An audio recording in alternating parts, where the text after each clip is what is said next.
afternoon. What's going on, everybody? How's it going? I'm Miles. Welcome back to the channel. Hope you guys have been doing well, staying safe, washing your hands, everything.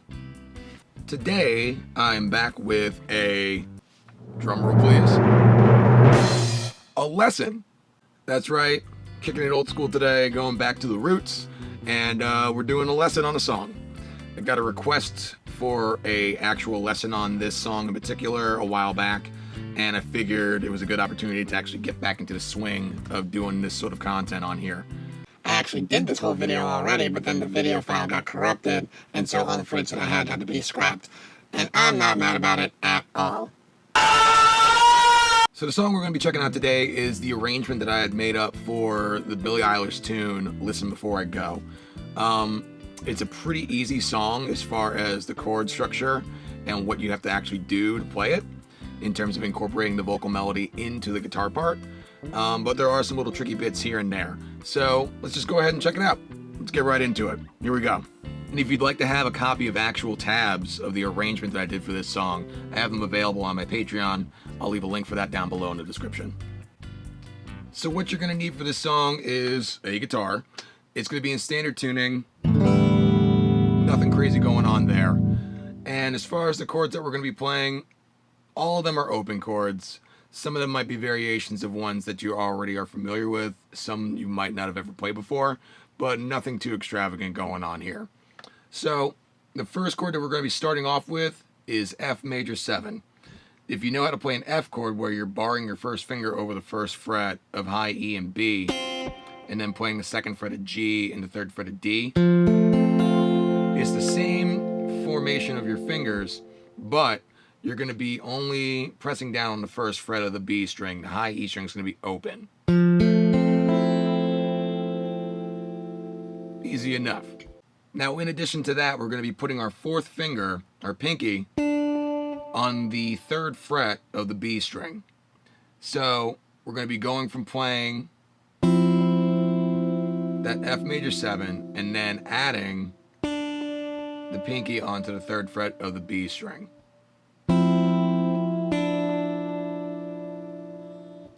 Now within this one chord, we already have some of the vocal melody that's going on. So an easy way to try to get into actually playing this song and getting familiar with how to go from one chord to the next is to try to separate it into two different things, where you have the chord shape itself and then when you have the melody itself on top. So you have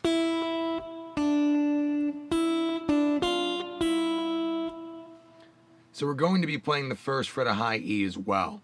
And in this case, what we're going to do in order to incorporate that note into our already established chord is just taking our first finger and flattening it down on top of the first fret of high E.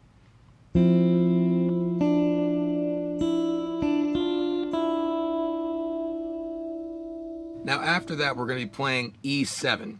So if you take your regular E chord and you simply lift up your third finger from the D string and leave that string open, that gives you an E dominant 7 chord, otherwise known as E7. For this particular application, we're going to be taking that note D and incorporating it also on the third fret of the B string. There's a lot of overlap from one chord to the next because the way this melody exists in the song, it's kind of the same thing repeating over different chords. So in this case, what we're doing is playing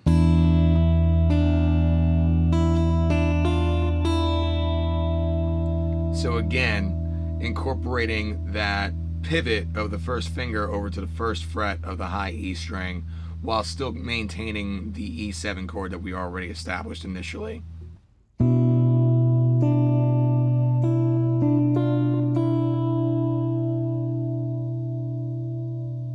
Now for the next chord, it's going to be based off of A minor.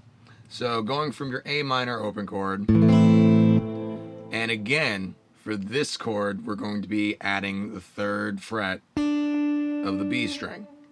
So it's going to be like,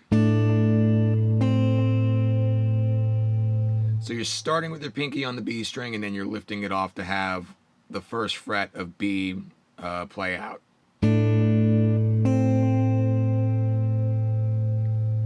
And then what follows after that is, and from those single notes, you're going to transfer over from A minor to C major 7.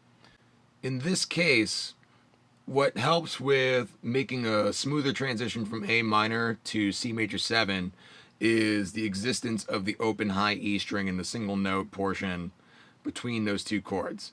So when you're doing, while that string is ringing out, you can switch over to your C major 7 shape, which is pretty easy because you're only using 2 fingers for that chord.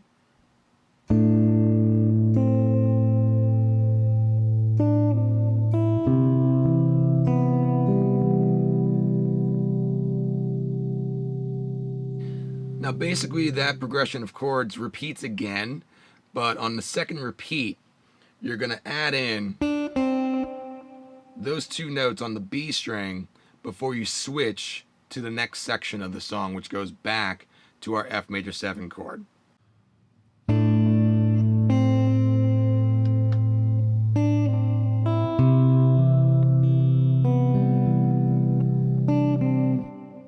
The section that comes in after the repeat of the first section, it's starting from F major 7.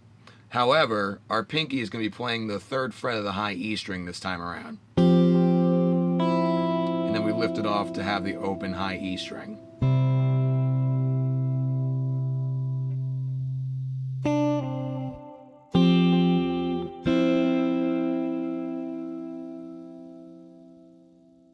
Now going from there, we're going to go back to our E7 chord.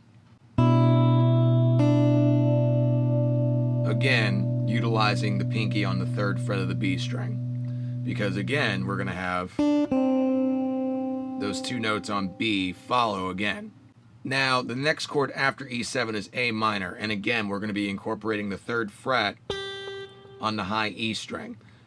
This ends up being a little awkward in terms of the positioning of your fingers because you're maintaining that A minor shape while having to reach back with your pinky to grab the high E string.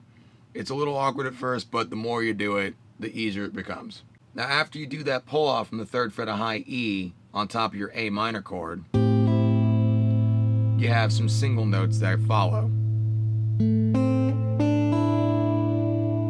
So you're playing G, B, and then you're playing B again with your pinky on the 3rd fret of B, followed by the open high E string,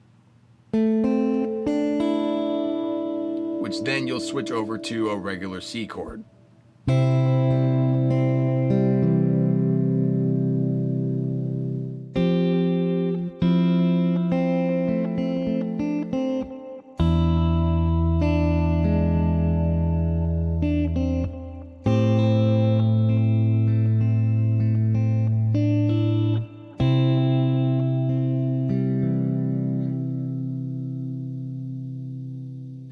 Now when we get to the chorus, we're going to be starting back again at our F major 7 chord. And what we're going to be doing this time around is a hammer-on with our 1st finger down on the 1st fret of the B string. So you have that open B, and then it goes to the note C on the 1st fret of the B string.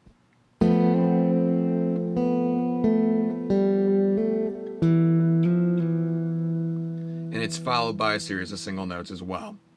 Basically all of them are within the chord until you get to the D string, or rather until you get to the G string, because you're going to lift your 2nd finger off and play open G. So you're doing open B, playing the 2nd fret on G, open, then you're playing the 2nd fret of G again, and then when we get down to the D string, you're going to do a subtle slide from the 2nd fret of D up to the 3rd fret and then back, before we switch back to our E7 chord.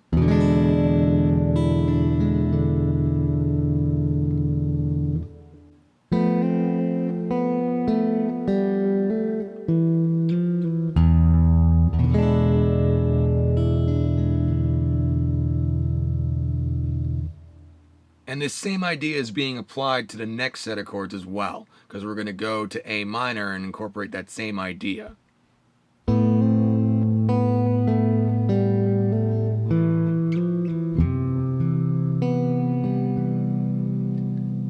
this case, we're going from A minor to C major 7.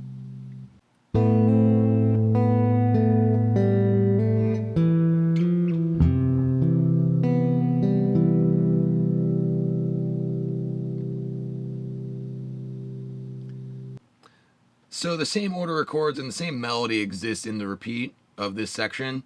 It's just that the ending is different. So it goes through.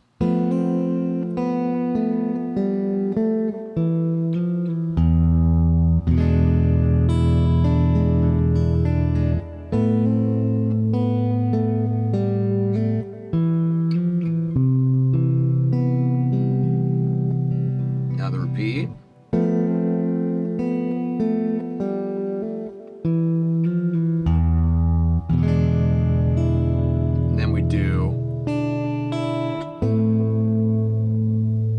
We switch from E7 by simply playing the B and high E strings, the 3rd fret of B, open high E, and then switching over to A minor.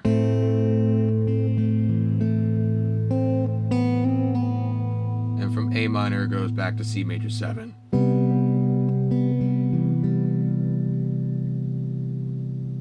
So pretty straightforward so far.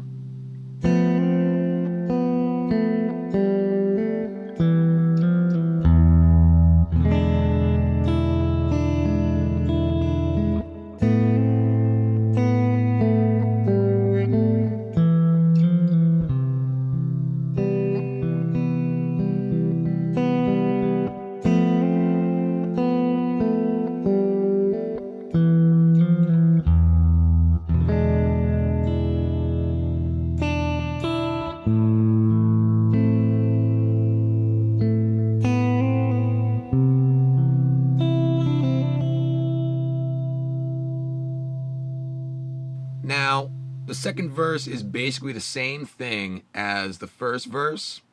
You can add some other little things in there if you want to. I know the piano is doing a ascending line going from the verse into the sort of pre-chorus section of the song. So if you wanted to, you could incorporate that as well. It's just a matter of trying to keep it sounding as fluent as possible. The notes themselves are just going through what would be a C major scale with a harmony on top.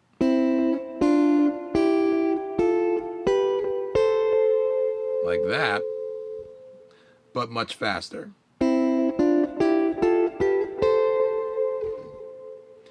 And that's between the second verse and the second pre-chorus. But other than that, you're basically repeating all those sections over again. And as far as the single notes and like any other details that are going on within the chords themselves as you play through, there's no hard and fast rule and order about how you go about playing them. You're playing the chords anyway, so any notes that you play along with it, that you arpeggiate within the chords, it's going to sound right. So don't put too much focus on it. You can just play it through.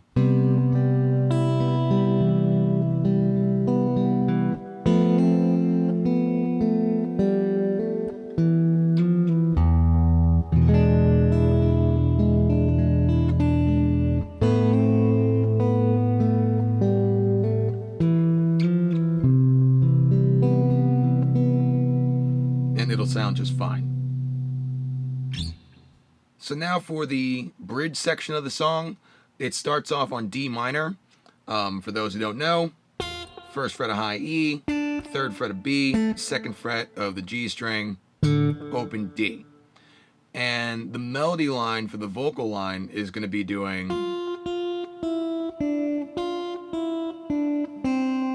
for this section over that particular chord.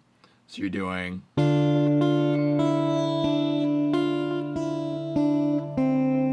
like that. Now, going from D minor, we're going to be switching over to a G7 chord. If you don't know, and you only know your G chord, don't panic. G7, in this case, is going to be taking the same two notes that your regular G chord start with, 3rd fret of low E, 2nd fret of A, but instead of playing on top on the 3rd fret and high E and B, we're going to be playing the 1st fret of the high E string. This this is going to work out in our favor because the vocal melody has open B incorporated into it as well, switching from D minor to G. So we're doing...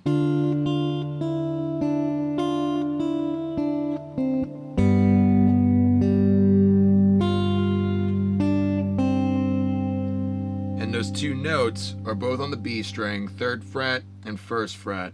So just using your pinky, and then we're switching to C major 7. So you're going to lift that finger off the 1st fret of B and go to your C major 7 chord. So it's a pretty smooth transition from one chord to the next as long as you incorporate these notes into what you're playing.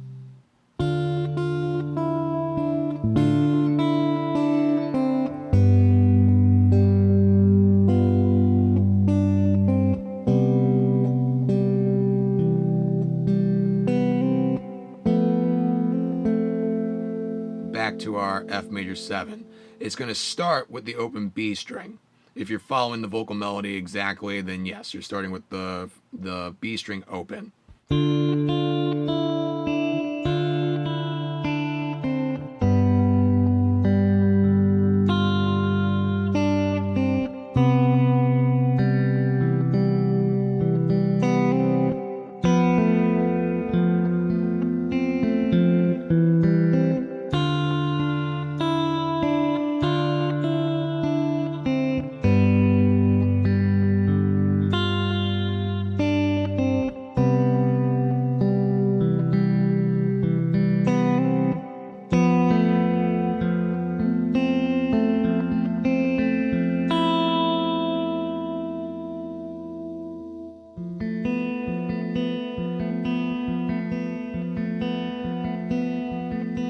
So that's basically all that needs to be known in terms of playing this arrangement of this song on the guitar.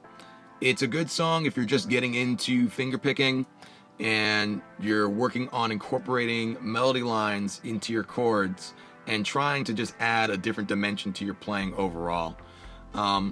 Plus, it's a good song, so, I mean, can't argue with that. And other than that, guys, that's all I got for you for today. I hope you found this video to be useful and informative. Hope you enjoyed this lesson. If you did, hit the like button. If you haven't already, please consider hitting that subscribe button. It helps me out, so, you know, help me out. Why not? And if you'd like to support this channel further, again, I'll leave a link for my Patreon down below in the description. But other than that, guys, I hope you stay well, stay healthy, take care of yourselves, keep playing. I'll see you in the next one, all right? Take it easy. Peace.